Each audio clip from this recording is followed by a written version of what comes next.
You need to start recording. Yes, Shannon, is it back on recording? Yep. Okay, great. So we have a motion that was passed, and so we'll let Jennifer read out the motion that was passed from the closed session. Thanks, Tuan. Should the Legal Services Trust Fund Commission concur with staff's proposal, passage of the following resolution is recommended. Resolved that the Legal Services Trust Fund Commission determines that the materials submitted by Coalition of California Welfare Rights Organizations confirm its 2022 expenditures and are now considered allowable. CCWRO is not required to return any 2021 to 2024 homelessness prevention, or HP3, formula funds from 2022, and it is further resolved that the Legal Services Trust Fund Commission requires CCWRO to meet with commissioners, staff, and CCWRO's board president to discuss issues related to CCWRO's HP3 formula grant quality and internal controls, and it is further resolved that the Legal Services Trust Fund Commission requires CCWRO to participate in a second HP3 desk review in 2024, and it is further resolved that the Legal Services Trust Fund Commission requires CCWRO to revise its HP3 formula grant on the Quarter 8 expenditure report due January 31st,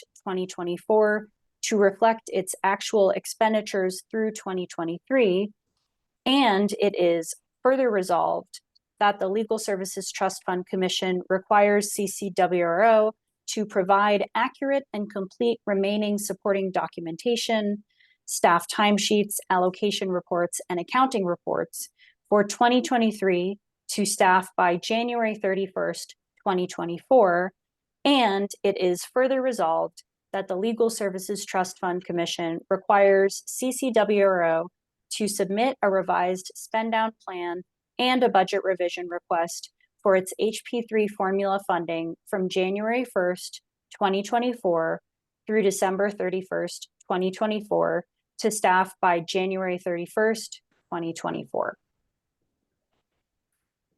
Thank you, Jennifer. And just to be clear, we will be putting all of that into a letter that will go to CCWRO, because I know hearing it and trying to take notes can be complicated. So I just wanted to reflect that. So we had approved that and passed that motion. Can I just ask one clarifying question? Is there a typo and it should be January 1st, 2023 to December 31st, 2023 by January 31st, 2024? The very last item of the resolution? I don't think that's a typo. I think that the spend down plan is supposed to reflect its future spending. Okay, great. And perfect. a budget revision. I saw that and I'm like, how can you? Okay, perfect. Thank you for clarifying. Sorry for the interruption. No problem. Okay, so we reported that part out. At this point, we have, I think, just two more things on the agenda. First is our minutes from our last meeting in November. And curious if anyone has any questions, discussions, or anything on that. Otherwise, I'll entertain a motion to approve those. Catherine moves. Great, thanks, Catherine. Anyone seconding? I'll second. Okay. I'll do a roll call. Alakani? Yes. Ball? I will abstain. I was not there. Blakemore? Yes. Campbell? Yes. Escobedo?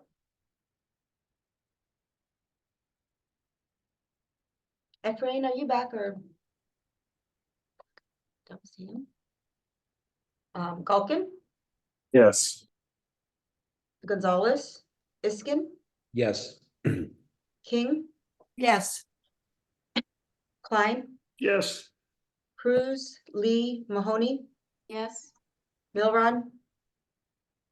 Wasn't there either, but I understand that I can vote yes. Yep. So I'm voting yes. Thank you. Morales? Sandville? Vargas? Al-Saraf? El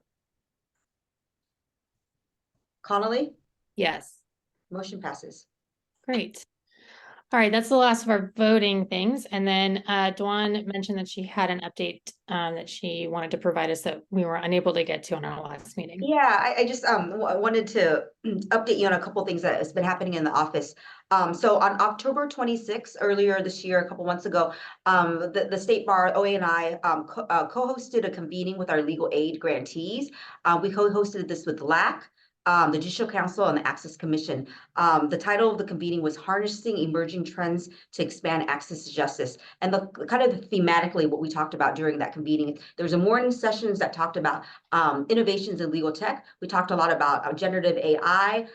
We went through some and we had presenters come to talk about some use cases that legal aid can be implementing, just kind of ideas to kind of think through some of these tech things, legal ethics questions. And then the afternoon sessions was concentrated on innovations around racial justice and recruitment and retention. And we ended the day with the presentation and a discussion with Dean Chemerinsky from Berkeley Law, because I don't know if you have been following in the news, but there was an affirmative action case against Harvard, I believe another school earlier this year,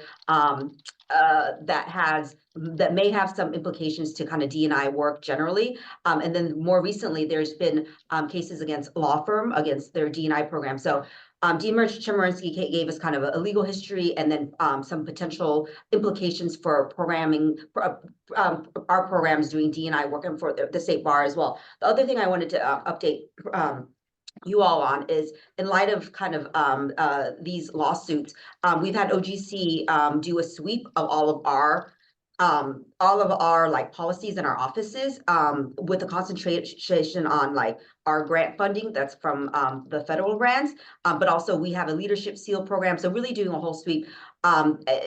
We feel like it's pretty solid, but in an abundance of caution, we have now hired outside counsel to do even a deeper dive. So they are in the middle of doing that analysis, and we will bring it back to you all in a presentation. I'm hoping by March that we'll have that analysis and that we will present that so that you are kind of abreast on what's going on.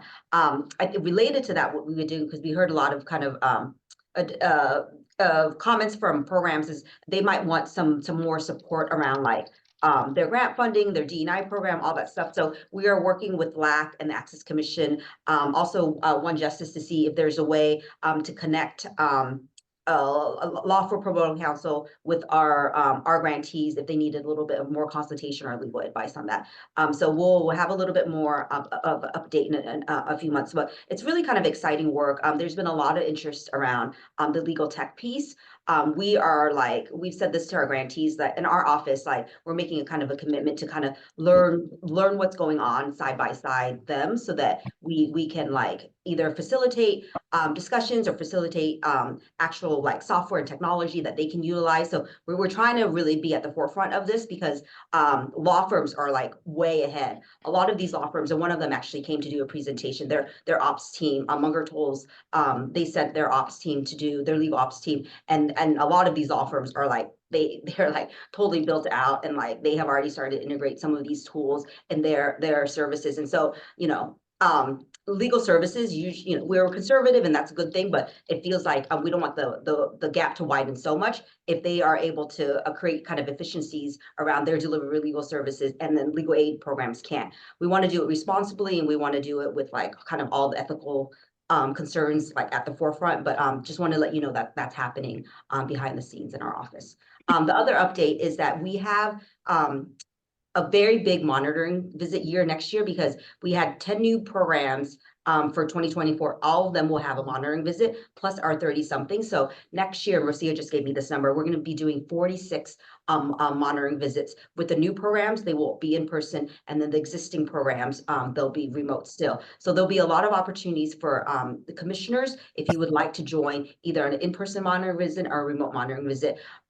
We will send out that probably maybe in the beginning of the year, Rocio. That probably makes a little bit more sense rather than the end of the year. And then we haven't scheduled any of them, but if there's a particular program that you want to go on, we'll connect you with the staff, and then we can let you know when that date gets scheduled. Or as they get scheduled, what we can do is like maybe every quarter send out updated lists if they've been pre-scheduled around the monitoring visits.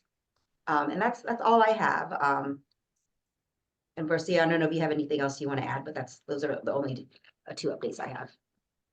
Nope, that's great. Okay, thank you. Thank you all for the thoughts, and I highly encourage folks to consider participating in the monitoring visits. It's a good opportunity for you to see what the organizations are doing and see how our staff does its oversight role. So I'm just going to give a plug for that. I know we already take a lot of your time, but this is a good chance to kind of build those relationships. And I'm going to find one that's hopefully in Sacramento or nearby and try to join as well. And that works too, if I can just add that. If you have a preference of I've already heard from at least one, if not two, saying if there's something in the LA area or something in Sacramento, that works too. If there's a particular organization, topic area, or location, and we can help give you that list. Great. All right. Is that it? I think that's all for our agenda. Thank you all for making time for this extra meeting. We will all be in person in our next meeting in the new year in February. I look forward to seeing you all there down in LA, and getting a chance to do fun icebreakers and trust falls and all the good stuff. So, or not, hopefully not trust falls. Thank you all. Look forward to it. Have a great holiday season. And I hope you all get a chance to enjoy time with family and friends and some rest. It's been a busy year, and I am sure next year will be just as, if not busier. Thank you. And if you need any help with travel arrangements, your hotel, your airfare, travel to for that February 2nd strategic planning meeting, just let me or Kim or Shannon know, and we'll give you some assistance. Awesome. Thank you so much, Thank Dawn. you. Happy Yeah. holidays. Thank you. Have a great holiday season. Bye-bye.